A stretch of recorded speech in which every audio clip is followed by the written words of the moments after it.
And just like that, the next episode has begun. Welcome back to Danganronpa Trigger Happy Havoc. I'm your host, MegaShadowFist. Second video, second commentary. Last left off, we were having a conversation in the pool, if you will. Excuse me.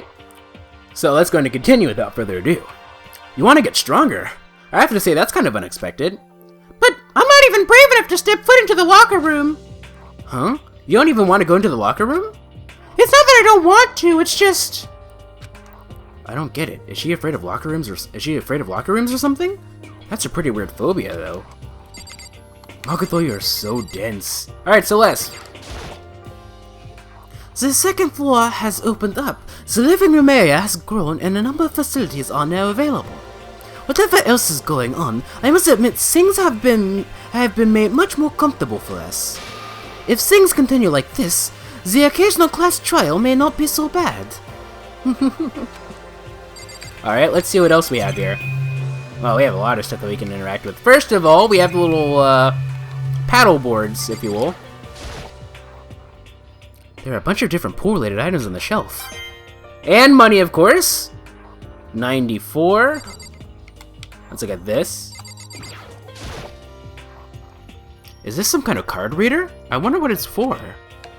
I wonder what it's for indeed. There was the frickin' machine gun over here. Minigun. Is that a real gun? It's not like we're at war here. Why would we need something like that here? Are you really asking that at this late into the game? Or, we're not really super late into the game, but a surveillance camera. Even here we're being watched. Okay. It's probably gonna be like the same thing. Card reader. Is this some kind of... What about this? Behind this door is the locker room? This is a girl's locker room. A true gentleman will respect our space, yes? I was just curious to see what would happen if we tried that. Let's go to the boys' one. Behind this door is the locker room? Oh, and I guess you need your handbook to get into the locker rooms. Really? Seriously? Really? Ah! If you want to unlock the locker room, you'll have to swipe your personal e-handbook across the card reader next to the door.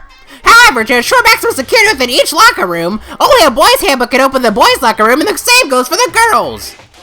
This will be added up. This will be, of course, like lead to some serious murder here. Are you sure? I'm sure. And that's the bottom line. But what if someone opens the door and then someone else sneaks in? Anyone who commits such indecency will be punished without mercy for their scandalous sexual depravity. Oh, that's what that's for. See, there's a Gatling gun mounted on the ceiling, right? It'll be a dugga. I bet it really hurt if I got shot by that thing. No, I think it'd be a little worse than that. But what happens if someone loans their handbook to someone else? A boy could buy a girl's handbook, and that would get them into a girl's locker room, would it not? Huh, that never even occurred to me, to think someone could be so low, so cowardly, so devilish! Okay, then how's this sound? Time for a new rule. At this moment, loaning your e-handbook to another student is strictly prohibited. There, so now no one can give their handbook to anyone else, right? You like that? I'm kind of a genius, right? It's because my brain is 100% cotton. I do not imagine anyone would have lent their handbook out in the first place. After all, they would likely be held responsible for anything that the person might do using the handbook. But you know, you seem awfully concerned with all this locker room security stuff. It's because all you teenagers are sex-crazed maniacs. You're at the age you try humping a plastic bottle. So, to keep anything unseemly from happening, I have to maintain a rigorous watch. Then in that case, I would ask that you keep the same close eye on our dorms. If some man, some woman decide to share a room, there would be nothing to stop them. All I care about is protect the holy image of the school itself. I don't care what happens to your private dorms, by force or by cunning, do whatever you want! By force? Jeez. I hate you so much. Seriously? Monokusa! Okay, so the new regulations now in place. See ya! What a frickin' idiot.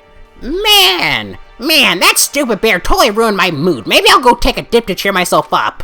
Celeste, Gino, you wanna come with me? There's nothing I hate more than getting water in my face. Sorry, I'll pass this time. How come? When you're in a funk, there's nothing better than a good swim to pull you out of it. I'm pretty sure that only applies to you. Anyway, now I have a pretty good idea what's on the second floor, but I didn't see anything that might lead to any kind of exit or anything. All I can do now is hope someone else finds something worthwhile. Okay, I better head back to the dining hall as soon as possible. Okay, before we continue, there's something I need to explain here. Let's go to the report card. Let's go down to Fujisaki. There we go. Okay, so I'm going to need to explain my whole Violent Jack situation here, right, ladies and gentlemen? Because I guess I've given off the impression that the whole Violent Jack fan theory that I have is something I just pulled out at random and just felt like going with. No, I mean, there's an element of truth to that, but not so much. One thing you gotta have to understand is that a lot of my theories that I have are based off of experience, meaning this is something that I've seen happen before, so it's only natural that it could possibly happen again. But here's my reasoning behind the whole Fujisaki equals Violent Jack thing, alright? So, one thing you have to keep in mind is that everything that these characters say is not it's not done on accident. It's set with a purpose, especially the whole Violent Jack thing, because that had like a whole 3-minute dialogue with Togami fully explaining everything so that we could fully understand what was going on, right?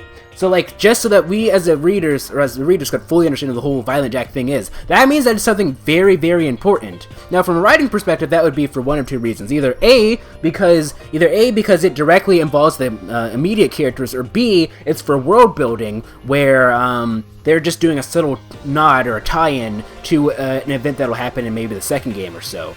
However, since Fujisaki was the one who mentioned Violent Jack, I consider her to be a prime suspect for the whole thing. But honestly, the whole her being Violent Jack thing is only one of the many theories I have revolving her. I believe that Fujisaki is related to the whole Violent Jack in some way, shape, or form, and I have 4 basic main theories here, which I'm going to explain here.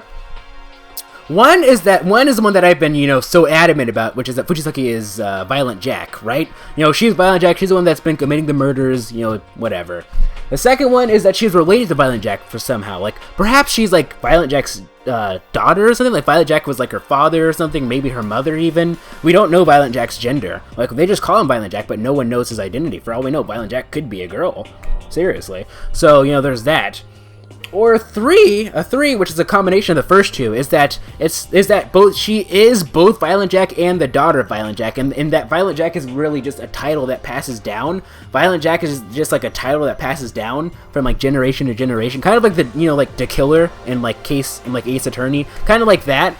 So like it's really just a bunch of Violent Jack is not just one person, it's multiple people committing a bunch of different murders, and she just happens to be the next in line.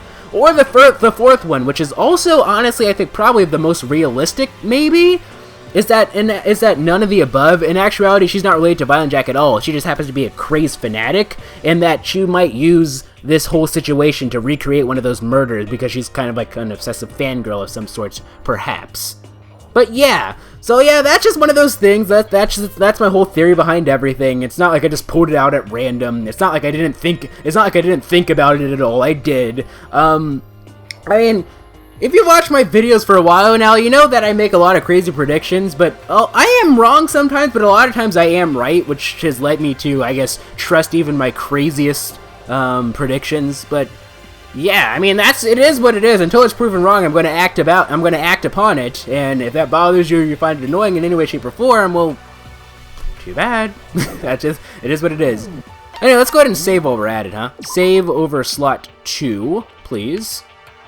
There we go. Now let's go ahead and leave. Okay, I better head back to the dining hall as soon as possible. I knew we were going to just automatically go to the dining hall, that's why I opened up the handbook. Okay, ladies and gentlemen, how'd it go? Did anyone discover any interesting new anything? There's a library! And a freaking pool! A locker room filled with exercise equipment! There was not, however, anything resembling an escape route. Obviously. Yeah, she's right. Well, hey, there's no reason to get all sulky. Wait till you hear about my amazing discovery! The warehouse and bathhouse on the first floor of the dorms are now open! And the warehouse is chock full of food, clothes, whatever you want. There's so much, it's insane.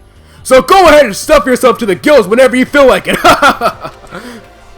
Keep in mind, of course, that going out at nighttime is still prohibited. Please do not forget. Okay, and what about a fucking way out of here? You find anything like that? Oh, well, there wasn't anything in the warehouse we could use to get our asses out of here. Nothing?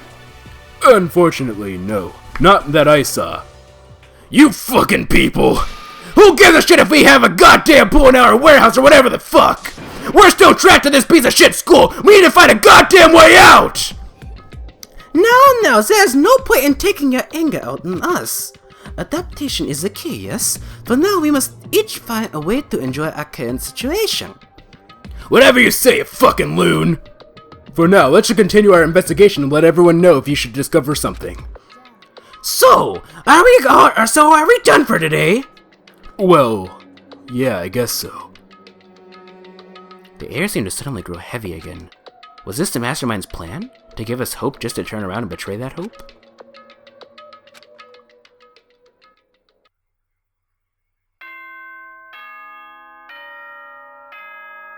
Why did he just suddenly zoom in on Togami like that? I mean, Togami, if you guys remember, like, the Chapter 2 card, Togami was, like, there. There was, like, a picture of Togami. So is he going to be murdered, or... I'm not quite sure if he's going to be murdered, or if he's going to be, like, the main person that we're going to be focusing on in this chapter. I don't know. As per usual. This is a school announcement. It is now 10 p.m. As such, it is officially nighttime. Soon the doors to the dining hall will be locked and entry at that point is strictly prohibited. Okay then, sweet dreams everyone, good night, sleep tight, and don't let the bed bugs bite. We all promised not to leave our rooms during nighttime. There's not much else to do. I guess I'll just go to bed. Monokuma Theater! Monokuma Theater. Scissors! Oh, is this... Mr. Monokuma, do you have a second? I don't really like myself. I don't have any kind of skill or hobby I can say I'm super good at. And my grades are totally average, too. My reflexes are okay, not great, not awful. I could get into a decent college where I'd make a few friends, maybe even find a normal girlfriend. Which is exactly why I don't like who I am. I understand that now. My life is just one giant copy-paste. I don't have any imagination. I'm a perfectly average cardboard cutout. Let me get a drink of water, please. You see what I mean, right, Mr. Monokuma? I really hate that guy.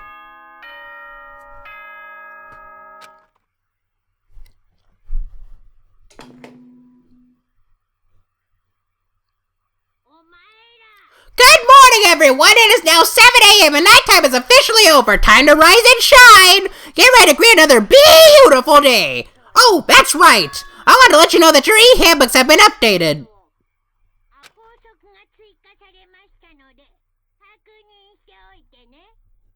New regulations have been added, so please take a look and enjoy your school life more than ever before! The new rule has been added to the regulations menu. So let's go ahead and check it, obviously. He must be referring to yesterday. Loaning your e-handbook to another student is strictly prohibited. But right now I need to hurry up and head to breakfast. No, you don't. The first thing you need to do is go to System, and go to Save, over slot 2, of course. Then we're going to go to Regulations. Go to the very end. Instruction, graduate, unless participation in guilty party is exposed during the class trial, that alone will be executed. Okay. Loaning your handbook to another student is strictly prohibited. Wow, Makoto knew that word for word, huh? Leave the area, yes please. Maybe he read it and he went outside? Nope. Let's go ahead and go. Go, please, to breakfast! Go, please, to breakfast! You better go to breakfast, cause if you don't, I will have you eating my foot! You might say, why would you have me eating your foot? I don't know. Just go with it, man. This is not a normal game, so why do it? Morning, Makoto! Good morning. Is everyone here already? Nope, still waiting on Byaki and Taka. Byaki is no surprise, but it's strange Taka's not here yet. No, I'm Taka. I imagine he is trying to get the king of tardiness up and out of bed. I'm sure they'll be here soon enough. Just be patient. You don't think they were murdered already, do you? We haven't even had a social link yet. I don't mind waiting for them, but there is one problem. Which is? I am thirsty. How the hell is that a problem? Hifumi, would you make me some tea? Huh? Milk tea, if you please.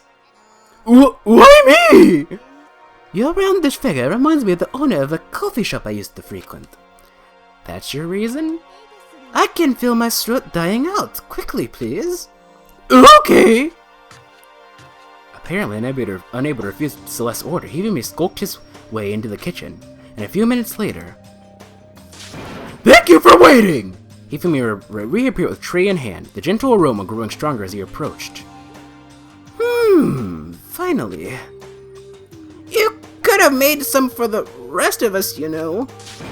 I emphatically decline! You're not my type at all! It's all about the law of causality, basic instinct, act and react! Well then, if you don't mind. A small smile played across her lips as she held the teacup delicately in her hand. Wait. She cocked her head back to the side, and threw the cup as hard as she could at the wall. There wasn't enough sugar? She doesn't like sugar? What's it? What the? Hey, what are you doing, my little white rabbit? I hate this kind of tea. I don't understand. Imagine if we are at a coffee shop, just any normal everyday cafe. I sit down, I order some tea. They then ask me, would you like lemon or milk? Now as further they imagine that I replied, oh yes, I would like milk tea, please.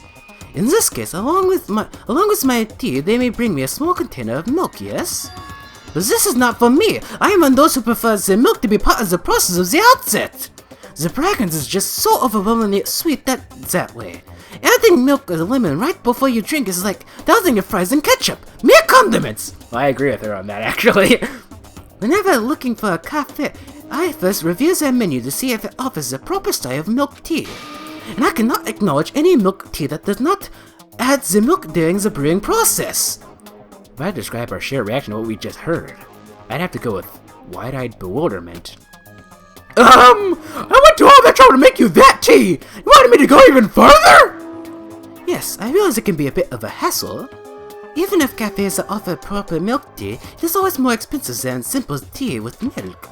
It takes more time to prepare, surely, but why even bother creating a menu if you are not going to offer the highest level of quality? Well, we don't actually have a...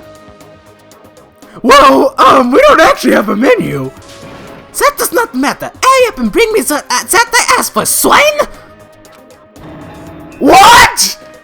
Okay, you little piggy! You'll bring it right out! I do love coercion. You are like a totally different person just now. How do you think she became the ultimate gambler, right? She's like is that her title? Is like ultimate gambler or something like that? I'm telling her, she's freaking Yakuza. Is she Yakuza? I wonder. Celeste. Ultimate gambler. She Yakuza? I wonder. You were like a totally different person just now. Yeah, shit, you really went psycho there. I mean, did anyone really consider her to be normal? Like, seriously? I don't think anyone did. She's gone psycho more than once in this game, so I know there's more to her than when I first met her. I hate to have her as an enemy. She went psycho so many... Maybe it's just me. Maybe it's just me. Seriously, man, she's one scary chick. The dining hall doors flew open and one of the late arrivals came storming in. But... Bad news, everyone. There is a mystery afoot. Huh? What happened? It would seem Byakuya refused to leave his room. I stood there pressing his doorbell over and over, but he never showed himself. You don't think he's dead, do you? Well, then again, if he was dead, then Monokuma would call us all to the gym, right? So, I don't know. Maybe he just wasn't there. I like to think so, but I'm worried something might have happened to him. What he meant by that? He didn't have to say anything else. Everyone understood exactly what that might mean. It might be a good idea if we all split up and go look for him. I was just about to suggest the same thing. Stop trying to one-up everyone. Okay, now I'll go check his room one more time. And we'll check his room in the next episode! Awkward pause! Okay, your little pig is gonna make you some more tea!